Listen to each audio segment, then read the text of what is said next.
Hello everybody, I'm Lori, your Milkweeds and Roses gardener. Here in my Zone 5B garden, we've had a lot of rain.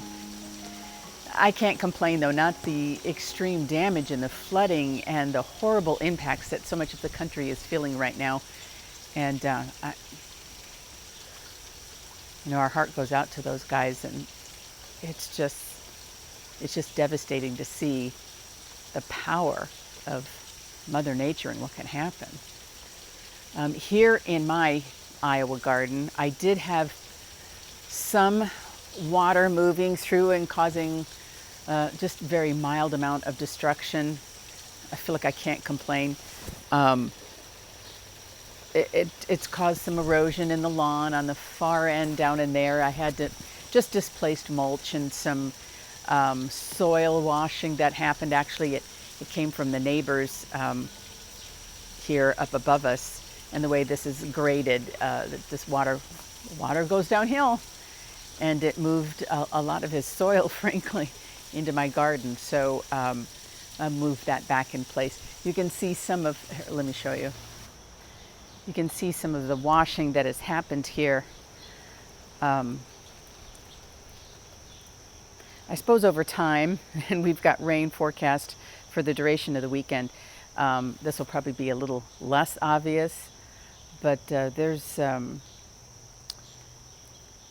got a lot of his topsoil now in my garden bed. It is rich black soil, so there's that. But the ground itself here, it just can't hold any more water. I'm not sure how we will deal with this, but like I said, I feel like compared to so many other places in the country, we're pretty blessed. I really think this dense planting that I have here in my hosta garden is helping to keep so much of this in place. It does help. Erosion used to be really bad here in my yard before I really worked to plant up this bed. It goes from the hill beyond this fence and just follows, and it was just creating rivers, a torrent that would, stretch from here and pass along and cause, at one time it caused some flooding in our basement. That wasn't too soon after we moved in. And then it would follow all the ways down to the creek. There's a creek, a drainage creek that's down at the bottom of the hill about a block away. And like I said, it finds its former natural path.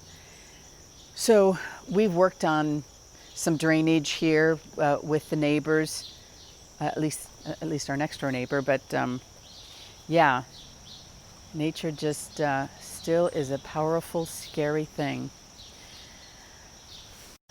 I did take an opportunity a little bit earlier in the week, before we just had 4 inches of rain, to do what I can for some garden tasks in preparation for the next season, fall, winter.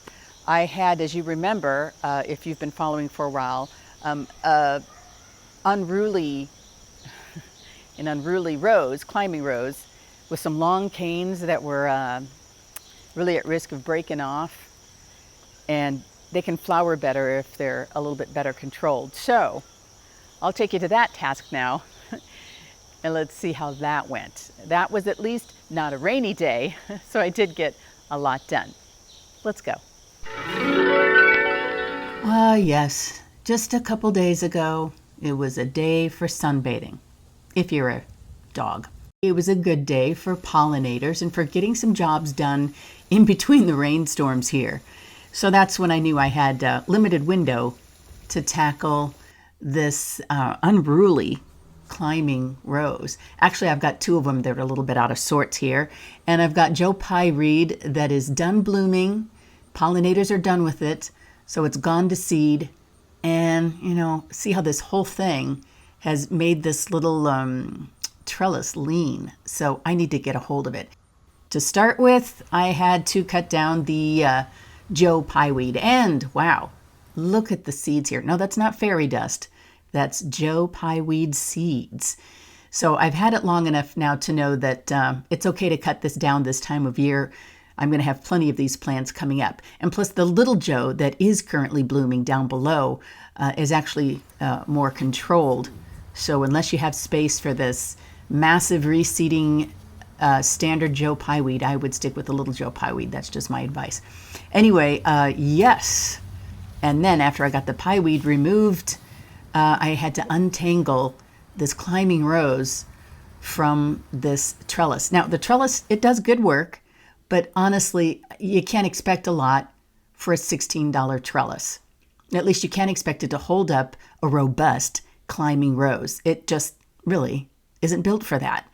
So it was easy enough to remove in sections, and I'm not breaking it or anything. It just snaps together, frankly. You don't even need any tools to put this garden trellis together. But it did need a little bit of finagling there to unwind the rose from there. And then I can see its growth pattern. It's got some curving there where it went around the trellis. So I'll have to work with that. I don't want to cut anything down really at this time because I need to get the rose to start to wind down for the season. So some of the canes that are perfectly intact, they're just on the ground. This whole thing is sprawling. It's a knockout rose, a knockout climbing rose. The first knockout rose I've ever had, and it's robust. Anyway, so I have to find a way to at least temporarily stake this up while I wait for a more permanent, sturdy trellis. Gladiolas that I had up front are done blooming, so I removed these stakes, metal stakes, that I got out of the front tree bed, and thought, I'll just use these until the more permanent trellis arrives. And note to self, just because you spend a little more money on some nice garden stakes, it doesn't mean, that they're going to last anymore. Now, these are expensive garden stakes. I think they're expensive. And so even though it broke, I'm not going to discard it. I'm just going to consider this 2 new garden stakes instead of 1, where there was 1 there. Anyway, the others I learned, push them in the ground and support the bottom. Yeah, there you go, girl. Don't put all your weight on the top because it won't work. But if I can put these stakes in place, because I don't want to leave this rose just sprawling on the ground. I can't stand to look at it. So in the interim, trying to keep it secure until my permanent metal, heavy-duty rose obelisk arrives, I thought I'll just stake this at least horizontally to these metal jardines, to these metal stakes. Now, it just took, the minute I was doing this, I started to realize, it's kind of hard to tie this rose in with the garden gloves, even though it's a very thorny rose.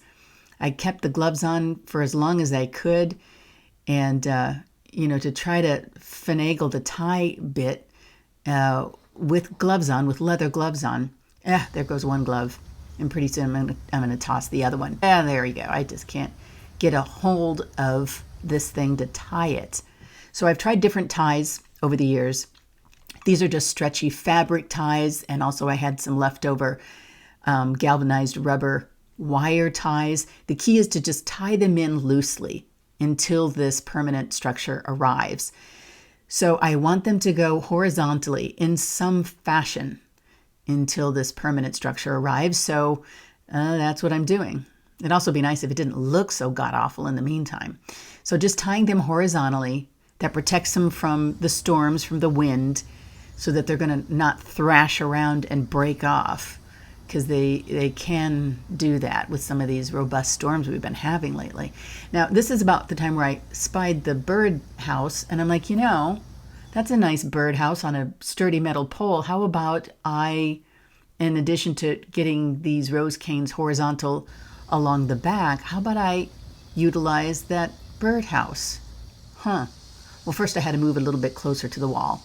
So I did that, and I decided to go ahead and stake some of these rose canes, again, horizontally, but get them attached to the birdhouse.